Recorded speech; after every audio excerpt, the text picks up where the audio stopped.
Stacey, I wanted to ask you about how accusations of anti-Semitism, and this important point about, again, how accusations of anti-Semitism and sometimes false accusations of anti-Semitism are weaponized, particularly against people of color and women of color who are also critical partners in a coalition for democracy. Thank you. So anti-Semitism is embarrassing in this country in public.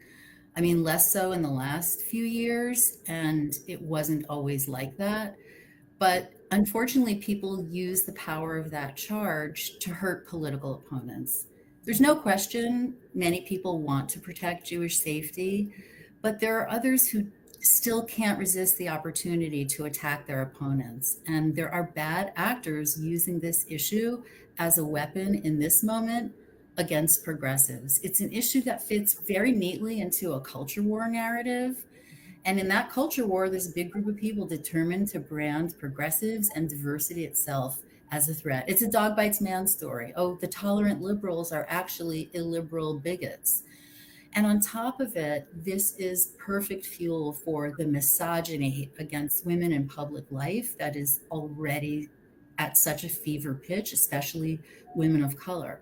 And I've been an advocate on these issues for a lot of decades. And it's just true that in different moments, these charges of anti-Semitism stick like glue to some groups and less to others. And there's a lot to unpack about that, but we got to keep in mind that the division is a goal of the bad actors. When we get together, we have always had the power to make change. And people who are threatened by that change thrive on dividing us. And so one of the things we're doing in this conversation today is also to disrupt that, because we have to understand each other and work together. When we are in relationships and conversations, there's more understanding of Jewish pain, more understanding of the pain and bigotry that targets so many groups. And I know a lot of people who are concerned about appearing or being anti-Semitic. Sure, there are people who don't care. There are people who are indifferent, but there are so many people in our movement who do want to know how to express themselves without fueling harm or anti-Semitism or harm against anyone. And that's what we're doing here. It's very serious work, and I'm just glad to be in it with you two women.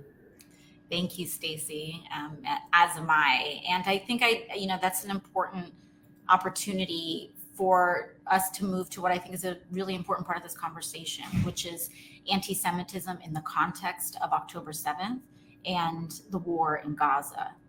And first and foremost, I think to everyone who's paying attention to this conversation, it's important to say and be clear that the three of us do not hold the same positions when it comes to the war and the role that we believe the United States must play. And that is important to point out, because what we do want to do here is be clear that it is possible for us to hold very different perspectives about these issues that often cut to the core of our beliefs without turning our backs on each other and on making sure that we remain a community where no one is targeted or excluded on the basis of their identity.